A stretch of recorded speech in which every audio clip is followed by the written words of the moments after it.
Hello viewers of internets and welcome to this video where today I have a Supertruck of sorts. Well, it was originally a competitor to the Ford SVT Lightning. I think I just saved myself there. Anyway, as you'll see, it's got a lot of bodywork. I'm quite proud of how it looks. Some people might think it's hideous, but that's just the way it is. I mean, it has a 6-speed manual gearbox, it weighs just under 2.2 tons, and the weight balance is pretty dreadful, but it was quick around the test track. However, why am I doing this video now? Why didn't I just make a video properly? Well, I did. That's the simple answer. But it didn't record the voiceover audio, so what I'm stuck with here is a vehicle, complete, and it is what it is.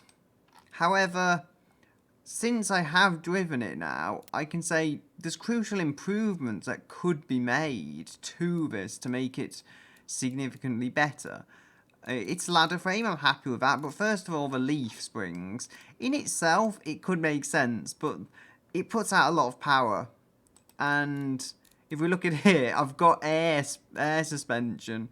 Why have front air suspension and just have solid leaf on the back? It makes no sense, and it was a severely terrible oversight of mine. But it makes over 700 horsepower as well, and I've got leaf springs on the back. Still, we have this rear splitter as well. I've only just noticed this on reopening the game now, but that could probably be moved down. Just find the right menu for it, because it is kind of at the bottom of a car now. Looks like that's the best I can do. Thankfully, you won't really see it too well from like up here, so I think we can get away with that just about. Anyway, what else do we have? The exhausts, they look like an afterthought, and indeed they were. No need to make excuses.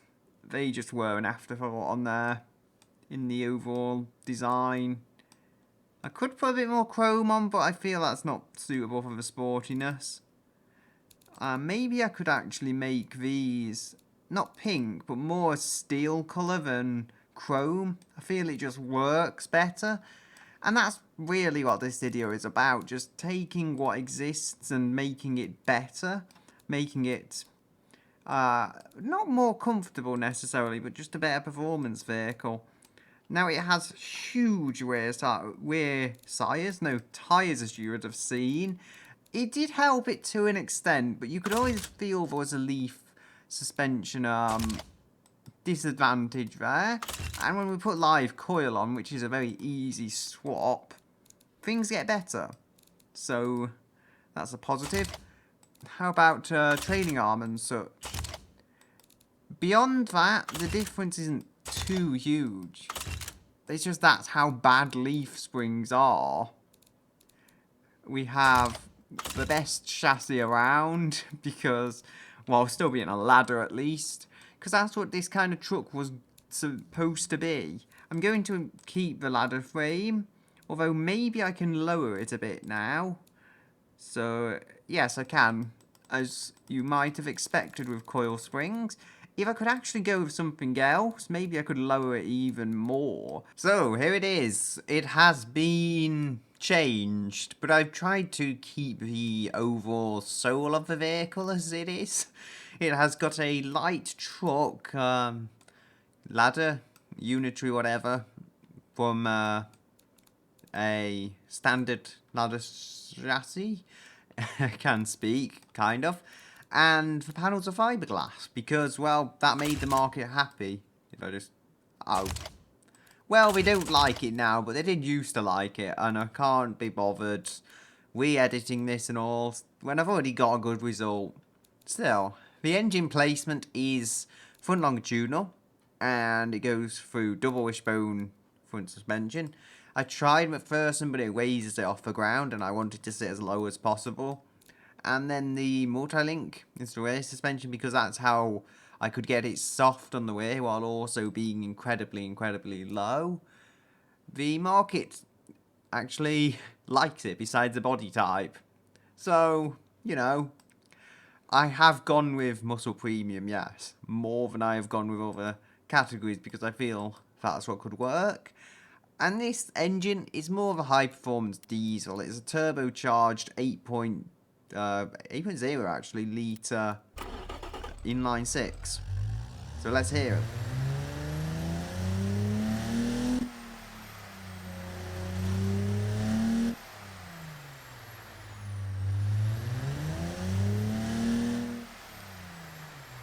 A point to note is actually when the turbo kicks in about here. It makes almost 1150 torques. So even with all the weight that's on this vehicle, it does get moving. I was going to say the weight behind it, but all the weight is up here with the engine being 8 litres and such. It is not a light unit. And that's made it difficult to balance this thing. 61% of the weight at the front was as good as I was going to get. And even then I'm kind of lying because it's slightly more, 61.1 if you want to be specific. The gearing though, what I was able to use to my advantage along with the engine to get 20.3 miles per gallon, which I think for something with 500 horsepower in the year 1999 is actually not bad at all. We have 340mm brakes. I can try adjusting these, but I'm pretty sure they're optimized quite well. Yeah, 340mm. We've got all the same downforce as before. I saw no need to change that. We have a premium interior, or a sport interior, sorry, with a premium CD player and electronic, my mind isn't working. It's variable hydraulic power steering. There we go. It got there eventually. Hydro pneumatic is also the suspension type I've used because it likes sitting low more than the other suspension. So if I go air, for example, it would give me error messages and just refuse to work. Hydro pneumatic, however, is happy being soft and low at the same time. That's very, very consistent theme I've gone with because the leaf springs I had before, they were quite stiff and that was what was causing the handling problems. However, this time I've tried to make it a little softer so that it will function better. I can't help but think that's taller off the ground than it was. I don't know. Anyway, here is our weight balance. Here is our 0 to 60 time, or 0 to 100 kilometers per hour as it is. It's 5.1 seconds. I can't really say that's supercar fast, but it's never been the strong point of this car, even when it did have about 200 horsepower more than it has now. Acceleration just wasn't the strongest point. It was cornering. It sounds weird that a full-size pickup truck weighing more than 2 tons would be optimized for cornering, but that's just how it is. Anyway, it's time now to export this and see how it does.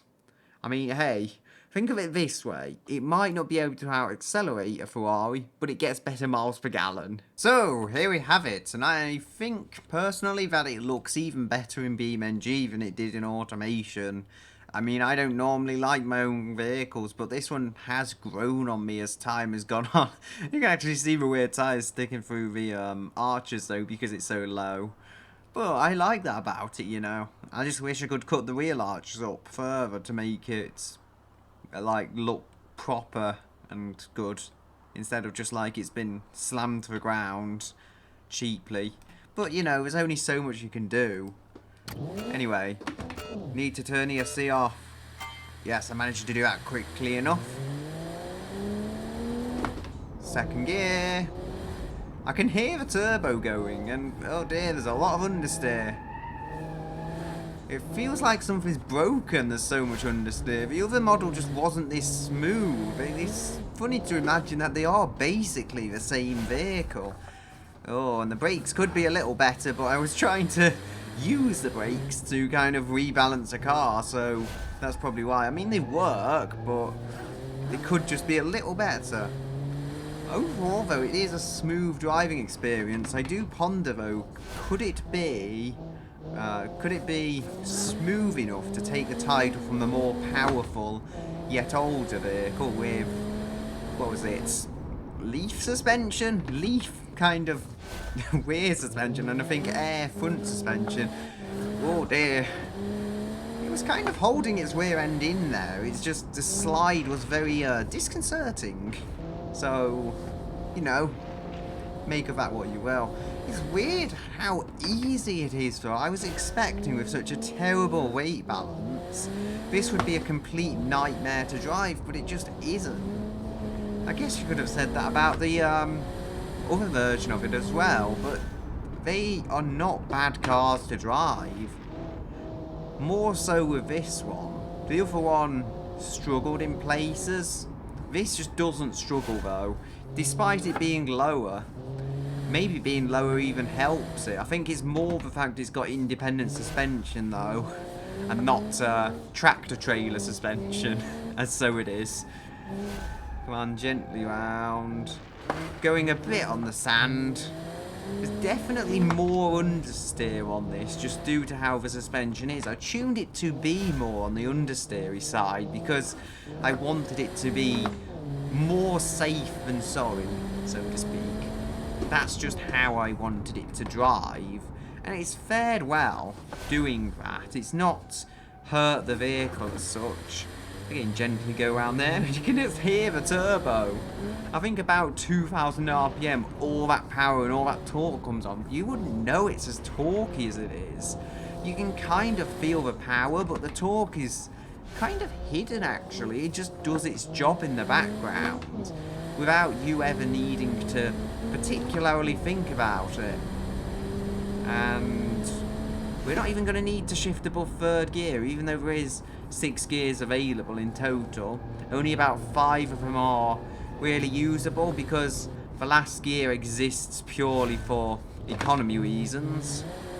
As we go over those curbs, no particular trouble there, it just takes it. Round there. I think if we turn in early here, we could probably avoid going on the sand, and maybe I spoke too soon, but hey, we're kind of tugging it off the sand. It had a bit of an awkward moment, but we are through that corner, and I shouldn't have shifted into second. That was a stupid mistake there on my part. If this lap is quick, I don't know what to say. The second lap's good, but I don't think it's going to be quicker, honestly. It's a lovely car to drive, and it's definitely a nicer drive than what I did before, but I don't think it's better for just war speed. I mean, I'm really pushing this, but the understeer stopped me. Conversely, if it had too much oversteer, or just too narrow tyres, I wouldn't be able to do much with it. Yeah, 118.057 is a very good time, but I just don't think it's the best on the leaderboard. So, this did very, very well, actually. However, it wasn't quicker. As I guess was to be expected, it just doesn't have the power of the old one. And it has bigger wheels as well. More weight to move, I guess. Although I think the overall vehicle's lighter.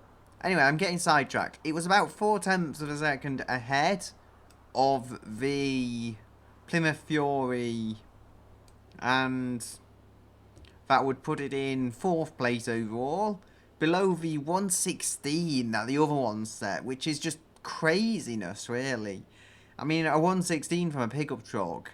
This is perhaps more what you would expect, but overall, it's the kind of vehicle people would buy. I mean, if you were trying to build something really exclusive and then sold it with leaf springs, it would...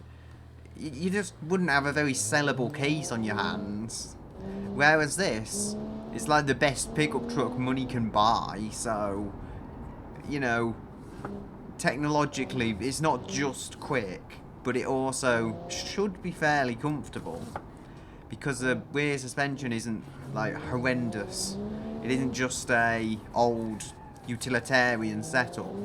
It's actually a decent car-like setup back there. And there you'll see.